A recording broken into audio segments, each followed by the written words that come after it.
اللہ کے نبی فرماتے ہیں المسلمون کرجل واحد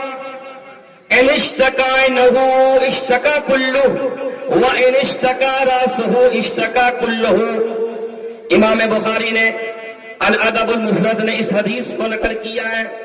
اللہ کے نبی فرماتے ہیں میرے بھائی اور دوستو، اس حدیث کی روشنی میں آپ اندازہ کر سکتے ہیں کہ ایک مسلمان کو دوسرے مسلمان سے کتنی زیادہ ہمدردی ہونی چاہیے۔ اللہ کے نبی فرماتے ہیں کائنات کے اندر کتنے بھی مسلمان ہیں، جتنے بھی انسان ہیں، وہ ایک ہی آدمی کی طرح ہے، ایک ہی جسم اور ایک ہی باڈی کی طرح ہے۔ انشتکا عینہ، جس طریقے سے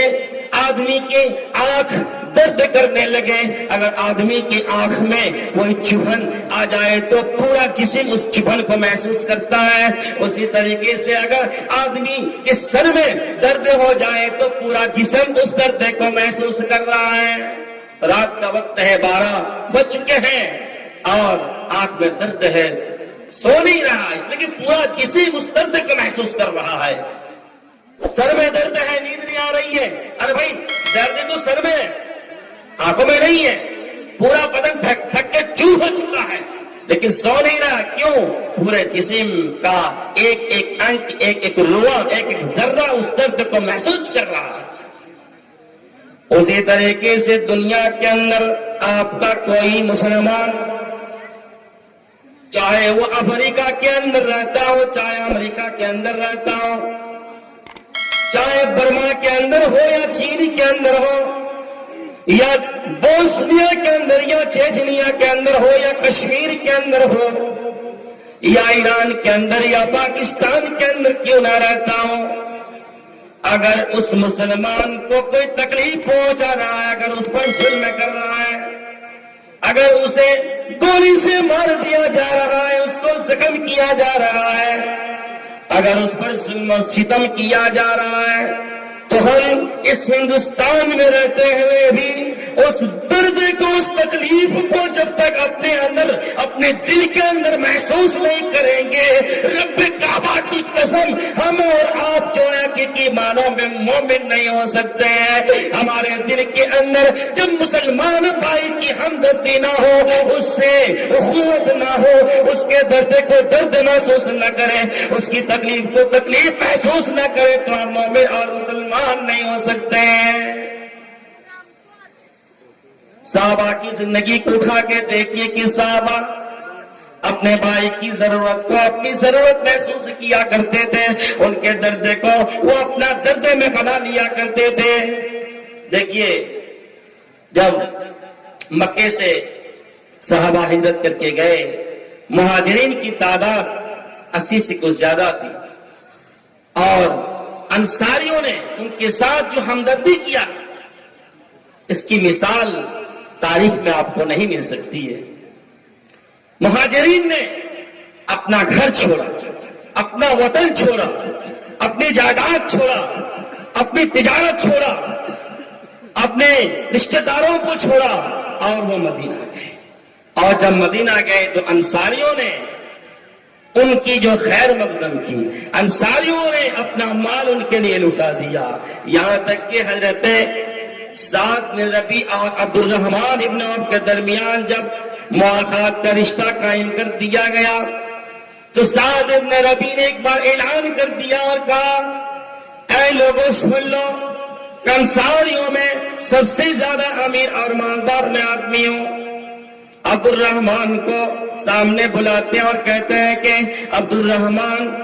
یہ میری جتنی بھی پراپرٹی ہے، جتنی بھی دولت ہے،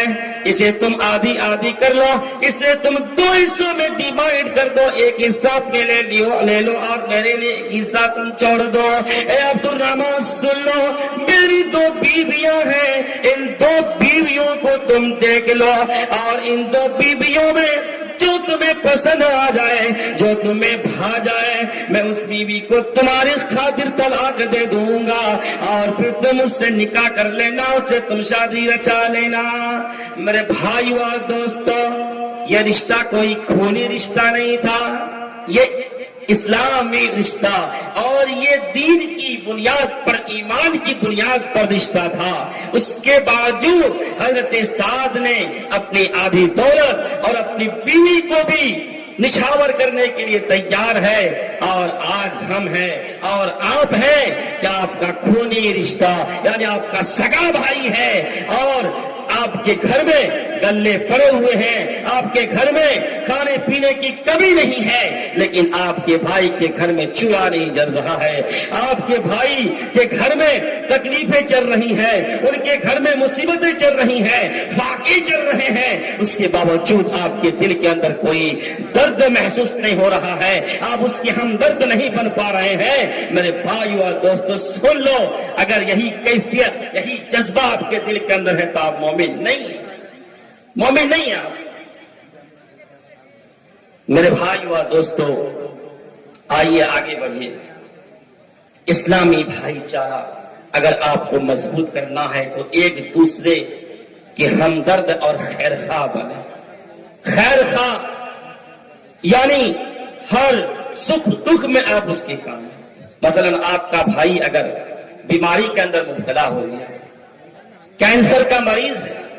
اس کے پاس پیسہ نہیں ہے، لاک ڈاؤن کی وجہ سے پریشانی میں ہے، کورونا کی وجہ سے تنگیاں آگے آ چکی ہیں اور کاروبار تجارت ٹھپ کر چکے ہیں اور ایسی پریشانی کی حالت ہے، کینسر کے علاج کے لیے ٹریٹمنٹ کے لیے پیسہ نہیں ہے. اب آپ کا فرض بنتا ہے کہ آپ اس کی ہیلپ کریں، آپ اس کی مدد کریں. اگر آپ کے پاس نہیں ہے تو آپ اس کے لیے تگ و دو، اس کے لیے محنت کریں، ان کی پریشانیوں کو حل کرنے کی کوشش کریں.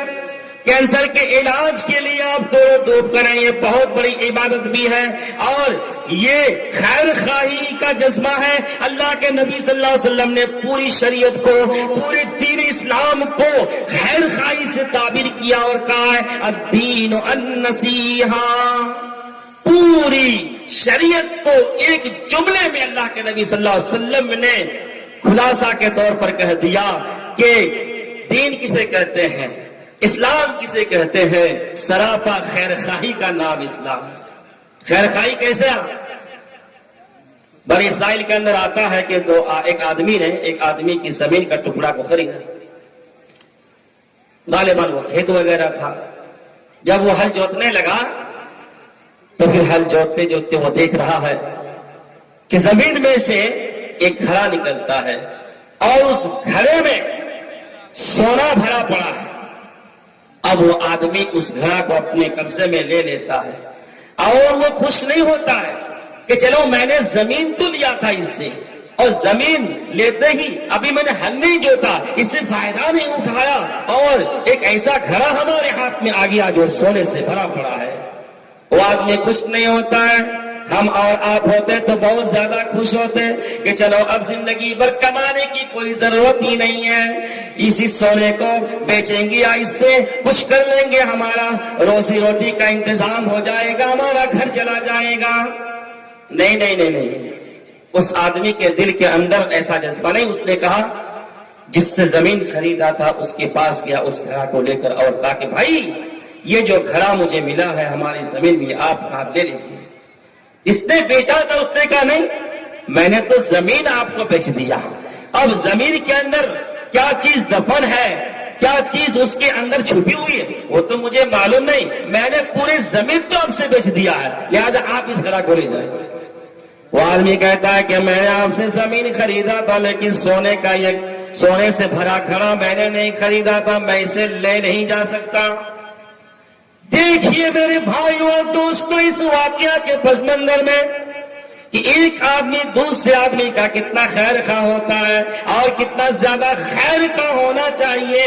دونوں آدمی کھڑے ہیں، سامنے جو ہے سونے سے بھرا ہوا گھڑا ہے لیکن کوئی اپنا گھر لے جانے کو تیار نہیں ہے.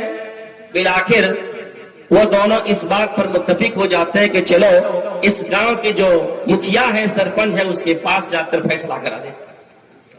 چنانچہ وہ گاؤں کے مکھیا اور سرپنچ کو بلاتے ہیں فیصلہ کرنے کے لیے. اب وہ کہتے ہیں کہ اچھا بتاؤ کہ تم دونوں کی اولاد ہے؟ دونوں نے کہا، ایک نے کہا کہ میرا بیٹا، دوسرے نے کہا کہ میری بیٹی ہے. تو اس آدمی نے کہا کہ ایسا کرو کہ تم آپس میں سندھی بن جاؤ، تمہارے بیٹے کی شادی اس کی جو ہے بیٹی سے کراؤ، اور شادی میں جو خرچہ ہے اس کے بعد جو بچے اس کو تم کچھ صدقہ و خیرات کر دو، اور خود جو ہے وہ غنیمت کے بھانڈ میں